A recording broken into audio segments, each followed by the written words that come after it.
우리의 모든 죄를 속하시기 위해서 대속의 십자가를 지고 죽으신 그 예수님을 따라서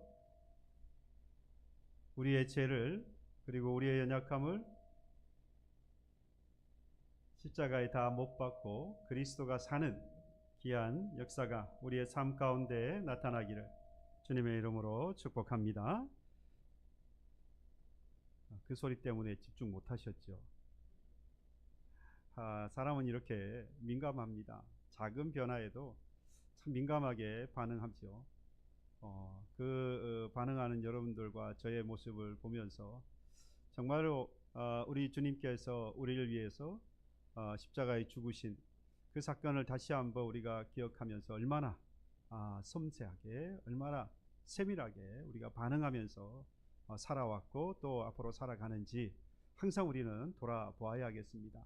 그리스도의 십자가가 무뎌지면 우리의 신앙도 반드시 무뎌져 있을 겁니다.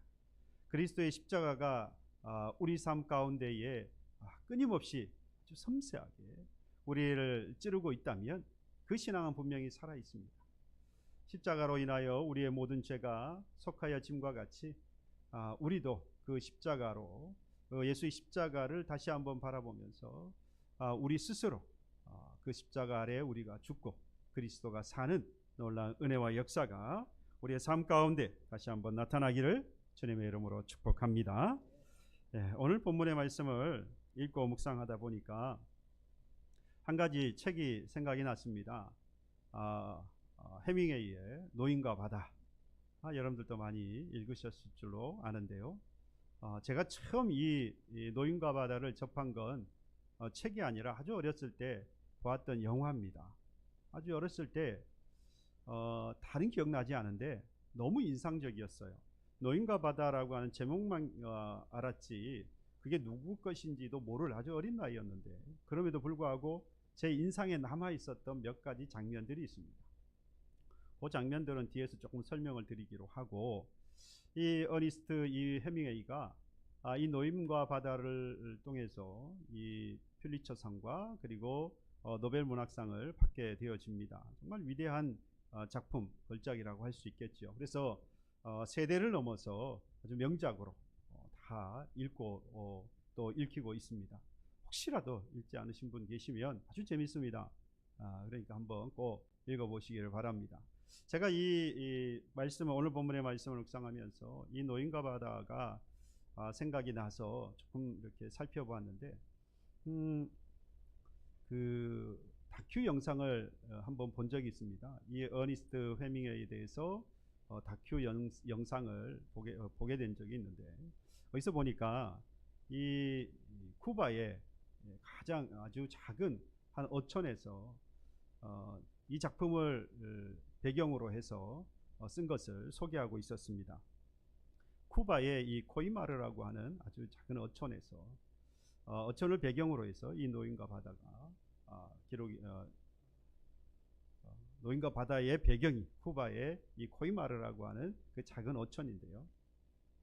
이 코이마르에 보면 지금도 이 해밍웨이가 오면은 자주 유숙을 했던 호텔, 그리고 카페, 자주 갔던 카페나 그 다음에 술집. 카페 같은 경우는 그가 앉았던 자리는 계속 그 자리에 앉아 있는데 이 바다가 보이는 그 아주 좋은 자리에 이렇게 앉았는데 지금도 그 자리는 못 앉게 앉는데요. 보호를 하고 있어요. 사람들이 그곳에 가서 해밍웨이가 이곳에서 바다를 바라보면서 이 노인과 바다를 생각했고 그리고 글을 썼겠구나라고 이제 생각을 하는 거죠. 잘 찾았던 그리고 이 술집이나 그리고 흉상, 그 동상이 세워져 있기도 해요. 해밍웨이가 이 쿠바를 얼마나 사랑했는지는 그가 이 노인과 바다를 통해서 노벨 문학상을 받았을 때 그가 자기를 스스로를 이렇게 소개합니다. 최초로 입양된 쿠바인. 그러니까 쿠바 사람으로 입양아로서 최초로 노벨 문학상을 받았다. 쿠바 사람으로. 근데 사실은 사실 누구도 입양한 적이 없어요. 그 사람은 그저 쿠바 사람도 아니에요. 그럼에도 불구하고 이 쿠바 사람들은 자신들 이 나라를 생각하고 자부심을 가지고 소개하는 사람 소개할 때에 이 쿠바에 대해서 소개할 때에 바로 이 해밍웨이가 빠지지 않습니다.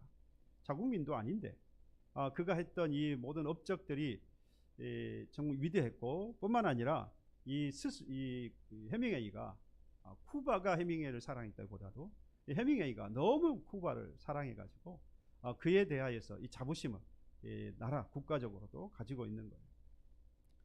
여러분들이 이제 쿠바를 이제는 이제 여행할 수 있잖아요. 얼마든지 여행할 수가 있게 돼서 가시게 되어지면 아주 오래된 올드카가 많습니다. 그래서 꼭 가면 이 관광객들이 이걸 탄다 그래요. 그때 여러분들 잘 거래를 하셔야 돼요. 다 다르대요. 잘못하면 바가지를 쓸 수가 있어요. 그래서 아주 올드카, 아주 형형색색의 아주 오래된 차들 그곳이 아니면은 경험해보기 쉽지 않습니다. 그리고 이 공산주의였다 보니까 여러분들 아실 거예요. 공산주의 혁명가 쿠바 그러면 체게바라 그런 인물이 있고요. 그 다음에 이 사람 이 해밍웨이가 그만큼 아주 유명하고 쿠바로서는 큰 자부심을 가질 수 있는 그런 사람입니다. 근데 1961년에 이 미국과 이 쿠바가 단교되어집니다. 그 바람에 이제 다시 이 쿠바로 돌아갈 수 없게 된 거예요. 쿠바에 대해서 큰 마음이 간절하고 쿠바를 사랑했던 이 해밍웨이의 상황에서 본다면 더 이상 이 쿠바를 갈 수 없다고 하는 것이 얼마나 큰 아픔일까 상처가 됐을까 생각해 볼 수 있는데요. 그래서 그런지 결국에 그의 마지막 생은 자살로 끝이 납니다. 참 그런 부분은 참 안타깝다라는 생각이 드는데 그가 이제 마지막은 아니죠. 이 해밍웨이가 남겼던 그래서 정말로 걸작인 이 노인과 바다의 스토리를 잠시 제가 말씀을 드리면 쿠바의 바닷가에 살았던 이 한 늙은 이 어부가 고기를 잡기 위해서 바다로 나갑니다. 카리브해죠. 당시 그쪽이면 카리브해인데 바다를 나갔어요. 80일이라고 하는 시간이 지났는데도 고기를 잡지 못하는 겁니다. 그런데 다행스럽게 80일의 시간이 지나고 이제 큰 대어를 낳게 되어집니다. 너무 크다 보니까 이걸 단숨에 잡지는 못하고 사흘 밤낮을 이 고기를 잡기 위해 사투를 벌입니다. 결국에는 이 고기를 잡았어요. 근데 이 너무 큰 대어다 보니까 이 조그마한 배에 실을 수가 없어요.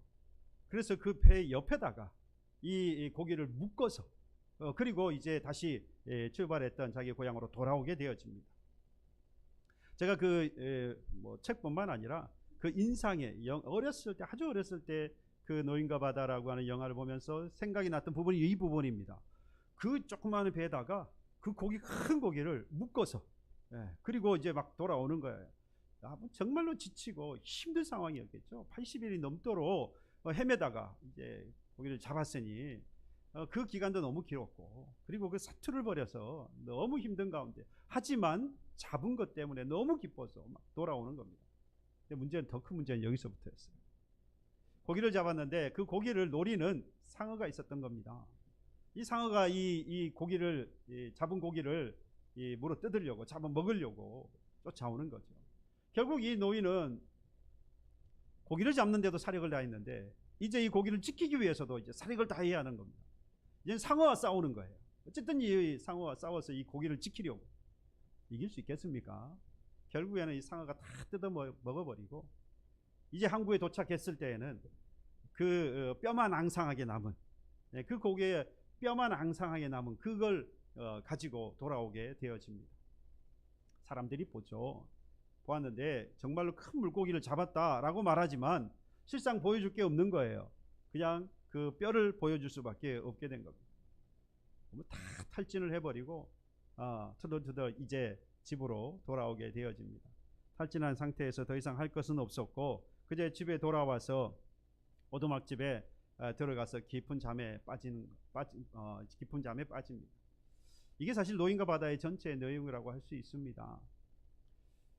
이 노인과 바다에 나오는 이 노인의 그 사투하는 고기를 잡기 위해서 사투하고 지키기 위해서 상어와 싸웠던 그 모습을 그리면서 마지막 아무것도 얻지 못하고 그저 그 잡았던 그 고기의 뼈 앙상한 뼈만 가지고 돌아올 수밖에 없었던, 잡았을 때는 정말 기쁘고 즐거웠는데, 너무 행복했는데, 그때는 잠시뿐이었고 결국 다 잃어버리고 지친 몸을 가지고 자기의 집으로 그저 다시 돌아올 수밖에 없었던 바로 이 늙은 노인의 이 모습을 보면서 오늘 본문의 이 제자들의 모습이 오버랩이 됐습니다. 아, 이 모습이 그 모습이구나.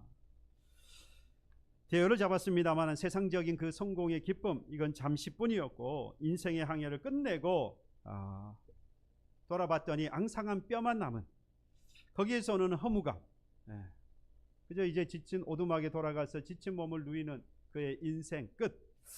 글쎄요, 제가 이걸 너무 비관적으로 생각하고 있는지는 모르겠지만 결국에 이 노인을 통해서 오늘 우리에게 말씀해 주고 있는 것은 인생의 끝이 무엇인가를 우리에게 다시 보여주고 있다라는 생각이 듭니다. 그리고 다시 돌아왔을 때에는 아무것도 쥔 것이 없는 그런 인생, 뭔가 쥐었다라고 생각하나 그건 잠시이고 결국에는 인생의 마지막에 돌아와서 보면 아무것도 남은 것이 없는 것이 인생이 아닌가라고 하는 것을 다시 생각해 보면서 바로 오늘 본문의 이 갈릴리로 돌아온 제자들의 모습을 다시 한번 생각해 보게 되었습니다. 이전에 제자들이 갈릴리에서 생활을 했습니다.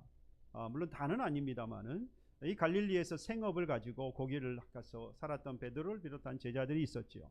예수님께서 그곳에 처음 찾아오셨습니다.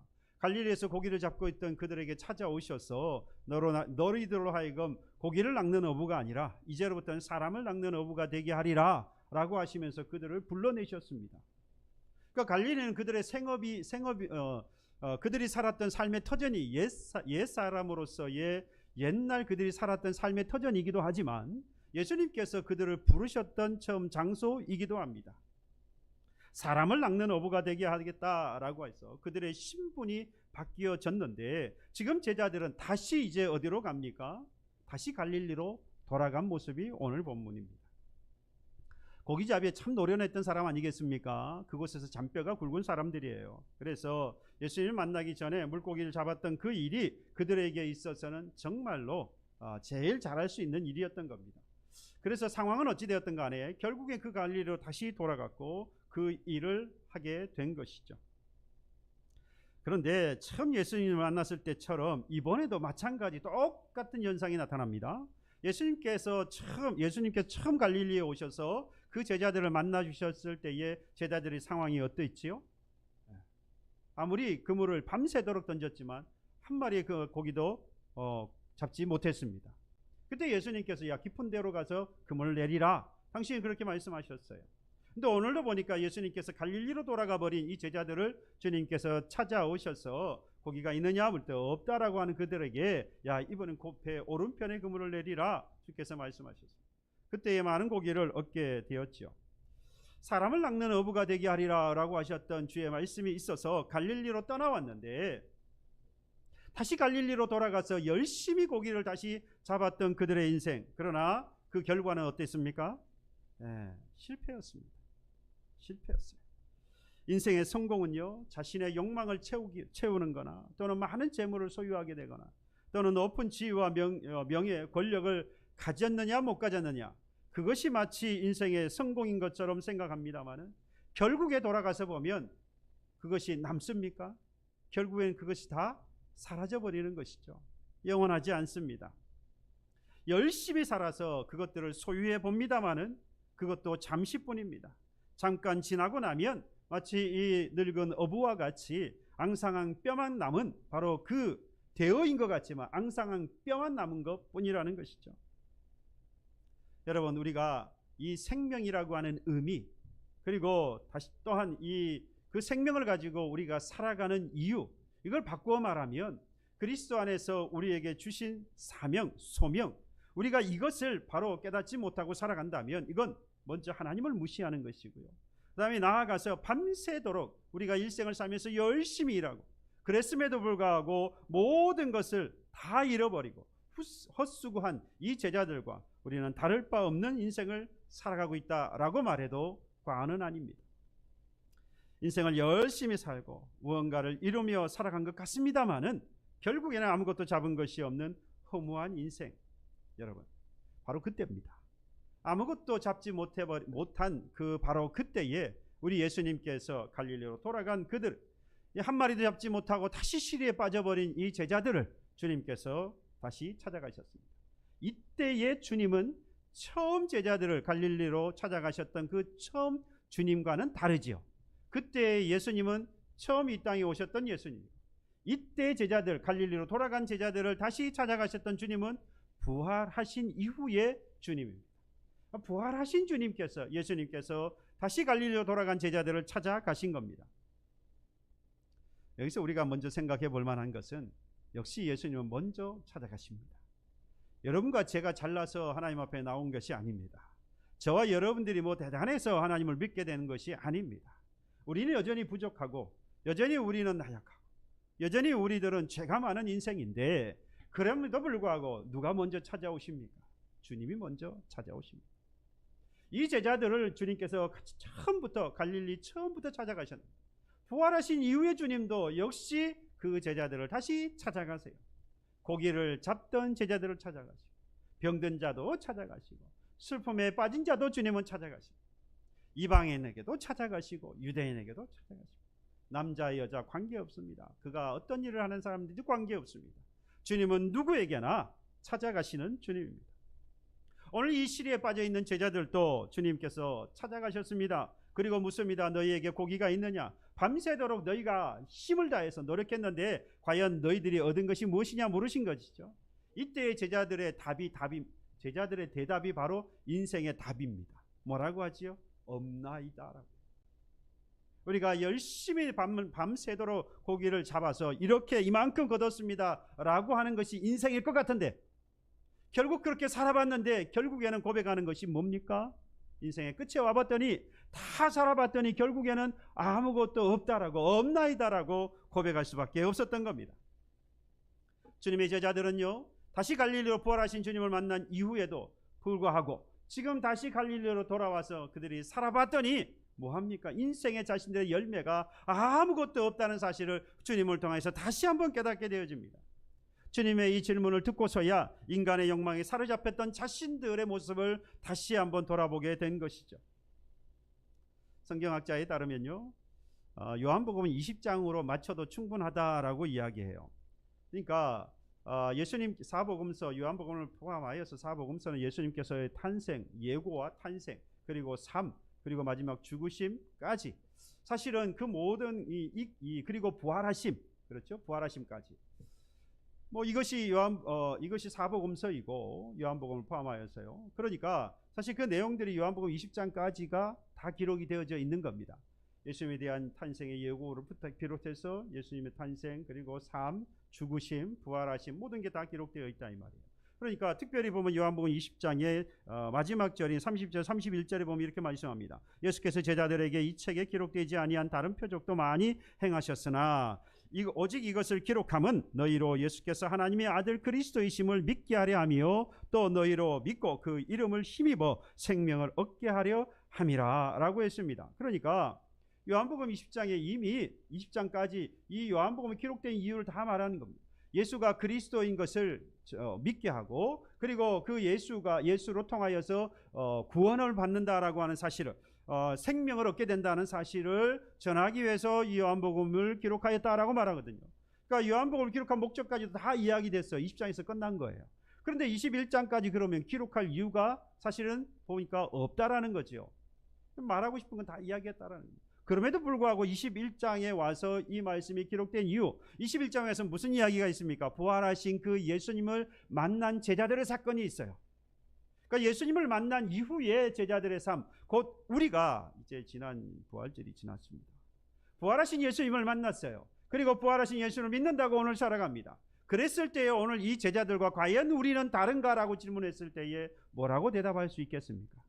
그러니 부활하신 주님을 만난 우리가 앞으로 어떻게 해야 하는지, 또 우리의 삶은 무엇인지를 다시 한번 오늘 21장을 통해서 우리에게 보여주시는 것이죠.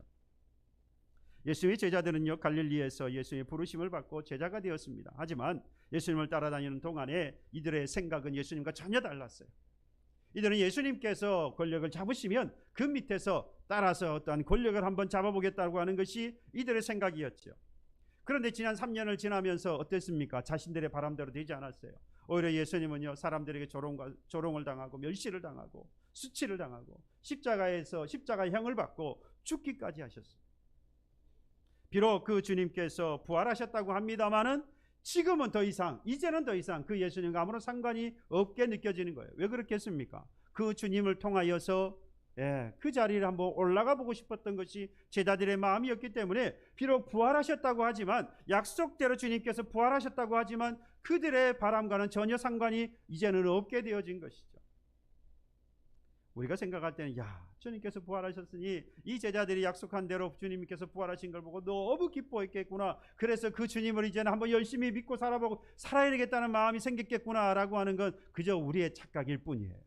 제자들은 그러지 않았어요. 그러지 못했어요. 예수님은 무덤가에서 분명히 막달라 마리아와 여인들을 만났습니다. 그날 저녁에는요, 그 제자들의 다락방에 나타나셔서 보여주셨습니다. 살아나신 것을 보여주셨어요. 엠마오로 내려가는 두 제자들을 만나주셨습니다. 그리고 오늘 본문에 보니까 제자들도 만나셨는데 오늘 본문에서는 세 번째라고 말씀하고 있어요. 이렇게 제자들은 부활하신 주님을 만났음에도 불구하고 부활을 확신하지 못하는 사람처럼, 마치 이 예수 부활을 경험하지 못한 사람처럼, 본 적이 없는 사람처럼 낙심하여서 갈릴리로 돌아가서 다시 물고기를 잡고 있는 바로 그들에게 부활하신 예수님께서 다시 가신 것은 예수를 믿고 부활을 믿는다고 하면서 여전히 옛사람의 모습을 벗어버리지 못하고 살아가는 바로 우리들에게 오늘 그 주님께서 찾아오신 것과 다를 바가 없습니다. 오늘 저와 여러분들이 예수 부활하심을 믿는다면 오늘 21장을 통하여서 다시 갈릴리로 돌아가 버린, 예수가 부활하심을 보았음에도 불구하고 다시 갈릴리로 돌아가 버린 이 제자들을 우리는 반드시 살펴보아야 합니다. 그래서 21장이 필요한 거예요. 사실 20장까지의 내용은 너무나도 확실하고 누구도 부인할 수 없는 사건들입니다. 그러나 21장부터는 정말로 오늘을 살아가는 우리들에게 지금 필요한 말씀이다 라고 할 수 있습니다. 사실 제자들은 더 이상 예수님을 따라다닐 만한 그런 상황이 되지 않았습니다. 예수께서 이 땅에 계실 때, 그들과 살 때의 예수님은 인간이셨기 때문에, 하나님이시자 인간이셨기 때문에 그들이 함께 살아갈 수 있었습니다만, 부활하신 예수님은 이전에 육체를 가지고 계셨던 그 육체를 가셨던 예수님과는 지금 부활하신 예수님은 전혀 다릅니다. 그러니까 인간적으로 그들과 같이 생활할 수 없는 상황이죠. 제자들이 이걸 알았습니다. 더 이상 그 예수님을 따라갈 수 있다 없다, 더 이상 그 예수님을 예전처럼 3년 반을 따라다닐 것처럼 이제 그 부활하신 주님을 우리가 따라갈 수 없다라는 상황을 이 제자들이 너무나도 잘 알았습니다. 그래서 부활하신 주님을 더 이상 그 제자들이 육체적으로 따라갈 수 없다는 사실을 알고 이제는 갈릴리로 돌아갔다라고 우리가 볼 수도 있습니다. 그렇게 이해할 수도 분명히 있어요. 옛사람으로 옛생활로 돌아가버린 제자들, 그렇다면 거기에 가서 어떻게 되었습니까? 이게 중요한 거예요. 설령 그 예수님을 더 이상 따라다닐 수 없는 상황이 되어서 우리가 살았던 옛 그 고향으로, 또 갈릴리로 돌아갈 수밖에 없었다. 생업으로 돌아가야 하니까요. 먹고 살아야 하니까 더 이상 예수님을 따라갈 수는 없고, 그러니 다시 돌아갔다. 그건 이해할 수 있어요. 그러면 다시 돌아갔던 그들의 삶, 갈릴리로 돌아가서 살았던 그 삶은 어땠느냐는 거예요. 그때 예수님께서 뭐라고 물으셨습니까? 내게 고기가 있냐 물었고, 그들은 뭐라고 대답했습니까? 없다라고 고백했잖아요. 실패했다 이 말입니다. 갈릴리에 돌아가서 밤새도록 그물을 내렸습니다. 하지만 헛수고한 채 아무것도 없이 밤을 지새고 새날을 맞게 되어집니다. 그들은 갈릴리에서 나서 갈릴리에서 살았습니다. 이 바다에서 잔뼈가 굵은 사람이에요. 물때가 언제인지 잘 알고 어디에 고기가 많은지도 너무 잘 압니다. 그럼에도 불구하고 그들은 실패하고 말았습니다. 바로 그때에 바로 이 가까운 곳에 한 사람이 그물을 배 오른편에 던지라 라고 하는 말을 듣습니다. 그래서 그 말을 듣고 배 오른편에 그물을 던졌습니다. 그랬더니 153마리나 되는 물고기를 잡았어요. 너무 많아서 그물이 찢어질 정도였는데 찢어지지는 않았다고 했죠. 순간 제자들은요, 여러분 기억나지 않았을까요? 예. 이 그물을 배 오른편에 내려라 하고 내렸더니 정말로 많은 물고기를 잡았단 말이죠. 그랬을 때에 이들의 생각에 뭐가 떠올랐겠습니까? 처음 예수님께서 갈릴리로 찾아오셔서 사람을 낚는 어부가 되게 하리라고 하셨던 바로 그때의 상황이 기억났을 거예요. 그때도 그들은 밤이 새도록 고기를 잡으려고 했습니다. 그런데 잡지 못했어요.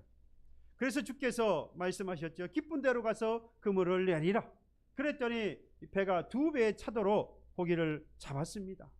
분명히 그때가 기억이 났을 거예요. 그때는 단지 깊은 데로 가라고 했고, 지금은 배 오른편에 그물을 내리라 라고 한 차이만 있을 뿐입니다. 이 차이를 하나, 이건 제 해석은 아니에요. 성경학자의 해석입니다. 이건 분명히 밝혀드립니다. 제 해석은 아닙니다. 이게 약간 좀 이상한 게 있어서 아예 그냥 말씀을 드리려고 시작합니다. 깊은 데로 가서 처음 예수님께서 이 제자들을 만나서 깊은 데로 가서 그물을 던지라라고 했을 때에 그 깊은 데로 가라고 했었던 것은 왜 오른편이 아니고 왼편도 아니고 왜 하필이면 깊은 곳이었을까라고 할 때에 이것이 당시에 처음 이제 예수님을 알게 되었기 때문에 그가 그리스도인 것, 그가 메시아인 것, 하나님께서 이미 선지자들을 통해서 약속하셨던 그 구원자 메시아라고 하는 사실을 이들이 이제 신앙이 지나가면서 좀 더 기뻐지기를 원하는 마음, 그래서 깊은 데로 가서 그물을 내리라 라고 하였다는 겁니다. 그럼 배 오른편에 그러면 그물을 내리라 이번에 말씀하신 건 뭐냐? 이미 예수님 많이 따라왔잖아요. 그러한 삶을 살았어요. 그럼에도 불구하고 그들의 방향이, 삶의 방향이, 제자로서의 삶의 방향이 뭐하다는 거지요? 잘못되었던 거죠. 그래서 오른편에 내리라. 지금까지 너희들이 가고 있었던 그 신앙의 삶, 신앙의 방향이, 삶의 방향이 잘못되었다. 그래서 방향 수정을 하라는 거예요. 그때는 깊은 데로 가라 그랬는데, 그래서 좀 더 깊이 하나님을 알라 그러고, 이제는 이제 깊이 예수님을 따라다니면서 삶이 있었기 때문에 이제는 깊은 데로가 아니라 뭐예요? 잘못된 삶의 방향을 수정하라. 그렇게도 이해해 볼 수는 있습니다. 그렇게도 생각해 볼 수는 있어요. 근데 굳이 저는 그렇게 맞다 뭐 이렇게 주장하지는 않습니다. 생각해 볼 만은 하겠다라는 생각입니다. 우리가 처음 예수님을 만났을 때는 사실 깊은 신앙은 아니잖아요. 그분이 예수라고 하는 것, 그 외에는 사실 다른 어떤 깊은 신앙을 갖지 못합니다. 시간이 지나면서 예수에 대한 경험이 많아지고 신앙의 연륜이 쌓이면서 그 예수님에 대해서 깊이 신앙을 갖게 되어지죠. 그런데 중요한 건 그 다음 뭡니까? 바른 신앙이 필요한 거예요. 깊이가 있는 것뿐만 아니라 이제는 바른 신앙을 가야 하지요. 그래서 그런 의미가 있다라고 해석도 해볼 수 있습니다. 그러니까 주님은 제자들에게 갈릴리 세상으로 다시 돌아온 것에 대하여서 이제 다시 뭐 하라는 거예요? 방향을 수정해야 된다. 이제 주께로 다시 돌아와야 한다라고 말씀하는 겁니다. 온 천하를 얻고도 생명을 잃으면 무슨 소용이 있느냐라고 말씀하셨던 그 주님이 이 제자들의 지금의 삶의 가치가 잘못되었으니 이제 다시 오른쪽으로 바꿔라 라는 말씀과 같이 제자들은 이제 주님의 제자이기를 포기하고 다시 이 물고기를 잡는 어부의 처지로 돌아갔습니다마는 여러분, 예수님은 단 한 번도 이 제자들을 포기하지 않으셨습니다. 그들을 사람을 낚는 어부가 되게 하시려고 하는 그 뜻은 변함이 없으셨습니다. 그리고 이 뜻을 다시 한번 제자들에게 확인시켜 주시려고 하고 있어요. 여러분, 제자로서의 이 소명을 상실했던 그들에게 다시 이 소명을 회복시켜 주시려고 주님은 갈릴리로 돌아간 제자들을 찾아오신 것입니다. 여러분, 그러한 장치들이 지금 이 본문에 나와 있어요. 그러니까 지금 너희들이 방향이 잘못되었다라고 하는 사실을 깨닫게 해주시는 여러 가지 장치들을 지금 주님께서 해 두셨어요. 뭐냐? 처음이 바로 이 배 오른편에 던지라는 거예요. 배 오른편을 던지라라고 해서 처음에 우리가 갈릴리에서 예수님을 만났을 때에 주님께서 뭐라고 하셨습니까? 더 이상 고기를 낚는 어부가 아니라 사람을 낚는 어부가 되게 하리라 라고 하는 삶의 전환, 그것을 보여주셔 말씀해 주셨는데 이제 그때를 기억하는 거죠. 오른편에 그물을 내리라라고 하셨던 그 주님 말씀대로서 고기를 많이 잡게 되어진 그 상황을 다시 한번 돌이켜보면서 그때 주님께서 우리로 하여금 사람을 낚는 어부가 되라고 하셨지 생각할 수 있게 되는 거예요. 다시 그들의 신앙을 돌이켜보도록 만드신 것이죠. 뿐만 아니라 오늘 본문에서 보면 숯불을 준비해서 떡과 고기를 구워서 먹게 하십니다. 그러니까 숯불을 준비하셨거든요. 여러분, 요한복음 18장에 보면 이 베드로가 이 신문을 받고 있는 이 예수님을 멀찍이서 돌아보고 있다가 떨어져 있다가 그때에 하고 있었던 행동이 뭔지 아십니까? 숯불을 쬐고 있었어요. 불을 쬐고 있었어요. 예수님은 신문을 당하고 있는데 그 멀찍이서 불을 쬐고 이러고 보고 있는 거예요. 예수님이 어떻게 되시나. 그때 이 여종 하나가 와서 네가 그 제자다 라고 했을 때 예수님을 부인하고 떠났습니다. 그러니까 예수님께서 지금 이 숯불을 피워놓으시고 그것에 떡과 고기를 물고기를 굽는 모습을 보면서, 그 숯불을 보면서 그는 기억한 것, 내가 그 주님을 부인했고 그 주님을 배신하여서 떠났던 그때가 떠오르는 것이죠. 과거의 자신의 모습이 다시 한번 떠오르게 되어진 것입니다. 뿐만 아니라 또 있어요. 제자들과 조반을 마치신 후에 예수님께서 베드로에게 묻습니다. 요한의 아들 시몬아, 네가 나를 사랑하느냐라고, 다른 사람들보다 더 나를 사랑하느냐라고 주께서 물으십니다. 이때 물으실 때 뭐라고 불렀죠? 요한의 아들 시몬아. 시몬은요, 베드로의 옛 이름입니다. 옛 이름. 그러니까 예수님을 만나기 이전에 그는 누구였다라고 보면 됩니까? 시몬이었다라고 보면 되어져요. 베드로의 옛 모습이 시몬입니다. 그러니까 이 베드로를 보고 행하여서 이 요한의 아들 시몬이라고 하는, 그러니까 그의 아버지를 돌먹이면서 네가 옛 시몬인 것을 다시 한번 상기시켜 주고 있는 것이죠. 그래서 예수님은요, 베드로의 옛날 이름이었던 이 시몬이라고 하는 것을, 시몬을 부르시면서 역시 예전에 잃어버렸던 그 소명을 다시 한번 일깨우고 있는 겁니다. 이러한 여러 장치들을 통하여서 이 베드로를 비롯한 제자들을 다시 한번 지금 너희들이 어디로 와 있는지를 깨닫게 해주시고 있는 겁니다. 베드로는요, 자기가 마음만 먹으면 뭐든지 할 수 있다고 믿었어요. 모든 사람이 주를 버릴지라도 나는 주를 버리지 아니하겠다라고 아주 단언을 했던 사람입니다. 그래서 자기가 하기만 하면 뭐든지 할 수 있다, 내가 주님을 따르겠다고 하면 나는 언제든지 주님을 따를 수 있는 사람이다, 스스로 자고했던 사람입니다. 그러나 이것이 바로 실패의 결정적인 실수였고 실패의 시작이라고 할 수 있습니다. 이를 깨우쳐주기 위해서 예수님께서 그 옛날 이름을 불러주시는 거예요. 숯불도 피우시는 거예요. 배 오른편에 그물을 내리시라고 말씀하고 있는 것입니다. 그래서 네가 지금 와 있는 것을 보아라. 실패하지 않았느냐, 좌절과 시리에 빠져 소명을 잃어버리고 있는 너의 모습을 보아라 라고 말씀하는 겁니다. 그리고 예수님께서 이어서 질문하시죠. 베드로가 예수님께서 질문하셨던 네가 다른 사람보다 나를 더 사랑하느냐라고 하셨을 때 주님 그러합니다. 내가 주님을 사랑하는지 주께서 아십니다. 주님이 아십니다. 이걸 3번이나 예수님께서 물으셨어요. 그리고 이 베드로가 3번 대답을 합니다. 3번째는 너무나도 주님이 똑같은 질문을 계속 하시니까 이 베드로가 스스로 근심했다라고 했습니다. 근심했다. 도대체 이 예수님께서 왜 똑같은 이야기를 자꾸만 물으시지? 여러분, 같은 이야기 자꾸 물으면 짜증도 나지만 두렵기도 하지요. 네가 나를 사랑하느냐? 예. 사랑하느냐? 예. 사랑하느냐? 예.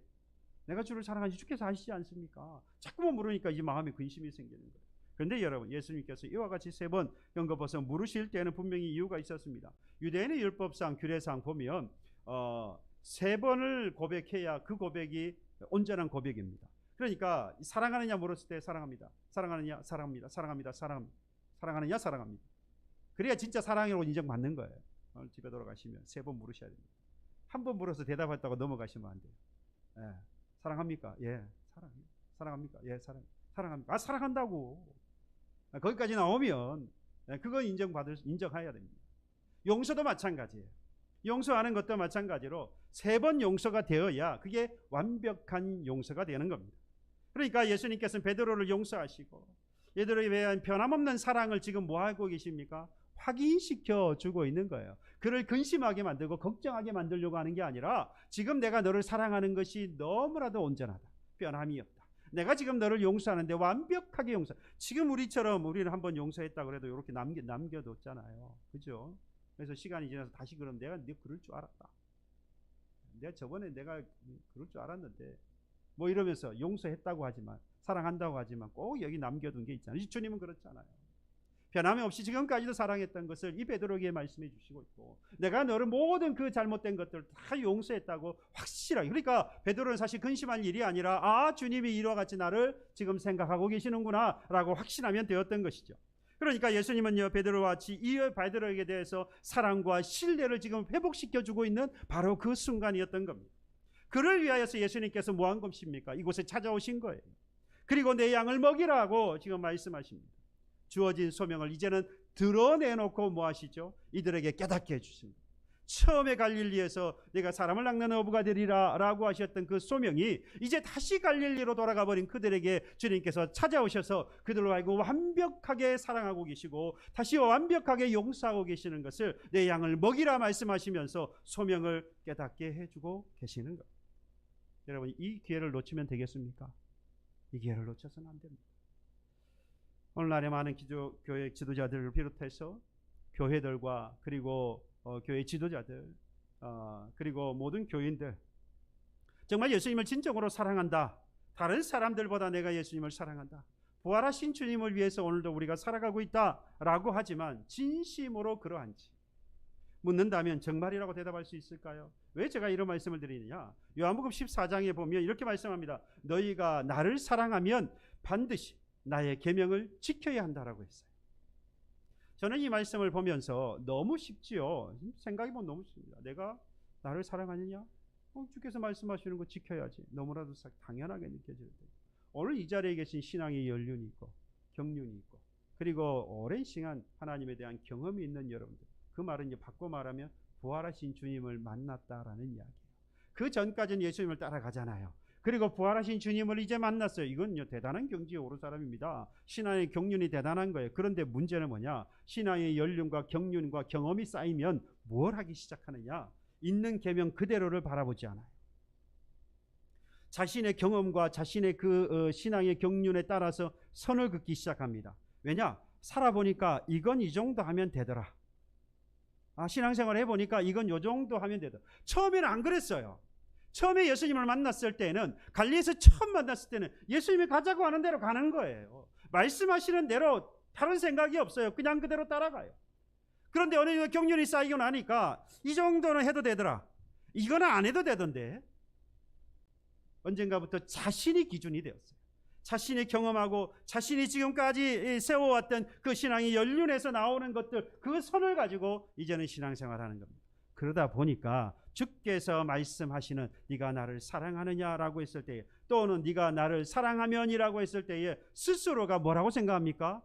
이 정도 사랑하는 것이면 되었지라고 말합니다. 바꿔 생각 똑같은 거예요. 내가 이 정도 계명을 지키는 것이 하나님을 사랑하는 것이지 뭐. 이건 내 생각이에요. 하나님은 절대로 그렇지 않습니다. 여기서부터 엇나가기 시작했어요.